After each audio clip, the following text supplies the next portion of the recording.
I'm Eloise Stewart, and you're listening to the audio version of our blog here at Eloise Design Co. The purpose of our blog is to provide branding and encouragement for students, professionals, small businesses, and entrepreneurs. Now, some of our blog posts are really heavily focused on personal branding and career development. But today we're focusing on business branding, social media, and communications. We're looking at the 3 Ps to adapt your social media and branding during COVID-19. Let's dive in.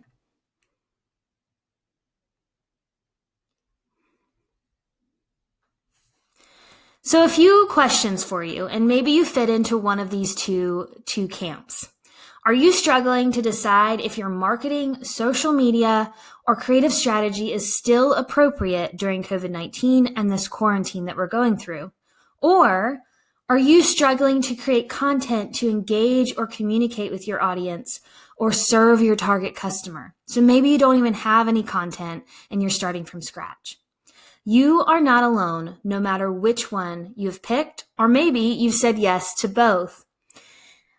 As I have worked with our business branding clients in the last few weeks, we have filtered all of our creative ideas and our solutions through the 3 Ps, which I'm going to share with you today.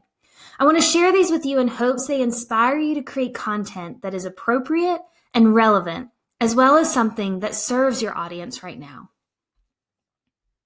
If you're actually reading the blog post, you'll know that we have added in some examples and from other accounts from social media. Though we're not only talking about social media, I find these are the easiest ways to share examples with you. So if you read the blog post, you'll get to see these and read through the captions and why these are such great examples. But as we dive into our first P is positive. This is the filter we need to put all of our content ideas through. Now is the time to be positive. People don't need more options or more news. They need to laugh, they need to see joy, and they need to be encouraged to learn what they can do right now, because we have been bombarded with so much about what we can't do or what we have to wait to do. When creating content, we need to be thinking about sharing the following, and here's just 4 ideas. Number 1, share encouragement through words, quotes, videos, or reposting. You don't have to have all the ideas and the right words. If you found something that is appropriate for your audience that really spoke to you and is a great post, share it with your audience and support that other business or entrepreneur. Number 2, share what you and your team are doing, not what you can't do, not what you're not doing, not what you had planned to do and now you can't. There have been plenty of announcements of what has been canceled or postponed. We don't need more of that right now. We need to know what we can do. So let's focus on what is happening and can happen. Number 3, share what your customers are doing or how they have been blessed. So it doesn't have to all be about you every post or every email or every communication you have out there. It can be about your customers, about your following, or just someone that you know. Maybe it's a collaborator, a partner, or another local business that you really like. Share about them. Share how they've been blessed. Share that joy. Number 4, take care of your employees in unique ways. So I'm encouraging you to do this because of company culture. I'm encouraging you to do this because this is going to help your business long term. Take care of the people who are ensuring that your business is still alive today, right? So do something extra from them. And the budget for this can be really tiny or really big, but just do things that are encouraging to your employees. And then when they get that, they're going to be speaking about it. Maybe they'll post about it, maybe they won't, but they'll be telling other people how they've been positively impacted by their job, because that is a conversation that's happening a lot for people. How is work for you? Are you still working? How is it working from home? You want your employees to be your best ambassadors, right? So take care of them, and that will help your social media. It'll help your communications. It will just help your reputation in general. Okay, number 2, we're going to be productive. That's our second P. Though this is a time that we need to serve and be positive, that doesn't mean that you can't sell anything. You have to sell because you won't stay in business, right? You'll be doing your business, your livelihood, your employees, your customers a disservice if you don't sell and make any income during this time, right? So you can still sell as long as it's selling the right thing in this time, right? So let's look at 3 ways your content can be really productive. Number 1, during a crisis and uncertain times, it is crucial that you're communicating often, especially with your current customers and clients. This is a time where you need to focus really heavily on the ones that you have, right? Because you can't afford to lose the ones that already trust you, that already pay you. It's so much harder to gain new customers, but you need to focus on your customers you have now in this time. So how can you communicate with them on a daily basis or a weekly basis? 1, check in on their needs. Ask how they're doing. This can be a personalized email to your clients. Maybe your project managers take this over. This can be a branded email that you send out through a mass email. Figure out with your team how you can serve your clients in new and different ways than you've never been able to before. Maybe that's utilizing technology. Maybe it's making their lives easier and extra steps that y'all can take. And then update your customers on your services and how you can help. Update them on new things that you've been doing, or just remind them of the services that you have to make their lives easier. I've put a post here by a local shop, a local gift shop that just reminded people that they have free delivery and curbside pickup, right? Just to remind people that, hey, we're here, we're still selling things, we still need you to support our business. Communicate often with your audience and your current customers.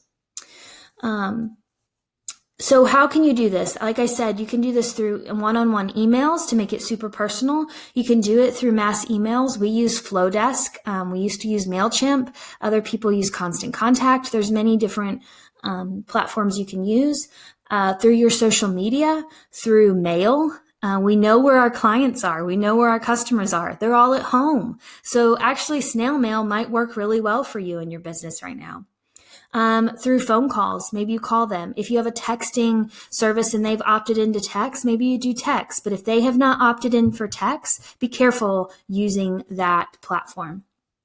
You have to be strategic in thinking about the delivery of this communication so that it, 1, breaks through the noise, because there's a lot of communication going out there right now, and 2, that will gain a response easily. So there are times where a mass email works really well, but sometimes you don't get the response that you need. So maybe a personalized email is better, right? I want you to remember not to rely on social media to communicate. It's the easiest path to create a post or snap a picture and post and check it off your list, right? But sometimes it's not the most effective for your current customers and clients. So I really want you to think not only of what the content you're trying to share, but how you're going to share it. Number 2, we're going to talk about this is the time that you need to share educational content. And in the blog post, I share some different posts from different people that are sharing things that are educational for you to do at home while you're at home, for your kids to do if you have kids at home, for you to do if you're a business owner and you need to take your own photos so you can create more content. We've posted different articles and resources on LinkedIn because we know a lot of people are searching for jobs right now. So it's a time to share educational content because 1, people have the time and people need it. This can be done through video, through photography, through blog post, through email newsletter, through creating a mini course, through Facebook groups if you have one, through Instagram stories, through Instagram lives, through Instagram TV. There are so many methods of delivery that you can share educational content. Don't get overwhelmed by this. Pick the delivery method that you know and that you can handle right now. Your delivery does not have to be polished and professionally edited right now. If it is consistent with your brand style and voice, it will be effective. Focus on the quality of the content that you're sharing. Don't just share fluff to share fluff. If you're struggling to think through content, I want you to ask yourself these questions. 1, what do I do for clients that others may not know? What is the thing that I know that others don't, right? Maybe you can turn that into a post or a video or something educational. Number 2, what do clients ask me about often? It could be the simplest question, but you always answer it. Maybe it's, hey, what app do I use? Or how do I do this? Maybe that can be a post and you can help your audience. What mistakes do you see others make that you could easily give advice on, right, in your industry? This kind of boosts your expertise. The next one, what could you share that is related to your business or your industry that would help people right now? And then lastly, what partners could you partner with to educate your audience? So maybe you don't have the answers, but someone that you could partner with that's related to your industry, you could interview them and they would have the answers. If you're still struggling, poll your audience, poll your customers, reach out to them. For a couple examples are, if you're a caterer, ask your audience what they're struggling with most when it comes to making all their meals at home. If you're a home remodeler, and a lot of people are at home and they're not asking you to remodel their home right now, ask your audience which room in their house they realize that needs an upgrade, because they're in their house all the time. So I'm sure they've thought about this. And then create content for them that they can do, or use that information to realize what kind of services you need to offer. If you're in marketing, ask people what platform they wish they knew more about. Is that TikTok? Is that YouTube? Is that Pinterest? Ask them and then pull some content together for them. A local agency recently posted this really quick video, I think it was like 20 seconds long, educating people on how to hold their phone correctly when they wanted to record a video.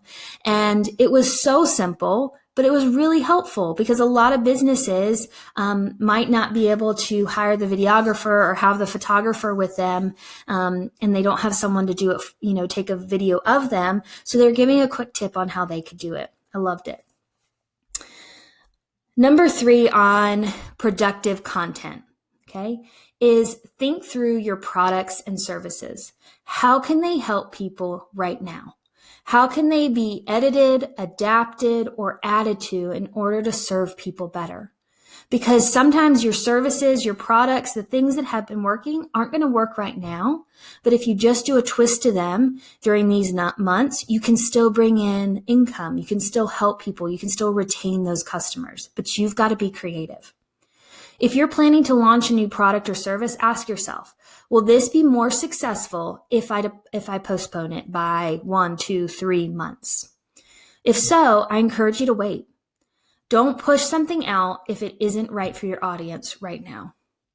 So for example, for those of you who have perishable items and you've kind of got to rethink that, and you're not allowed to open up your restaurant or your coffee shop, you've got to rethink how you offer things and when you offer things, because you need to reduce your overhead and all those extra expenses because you're not bringing in as much income as you used to.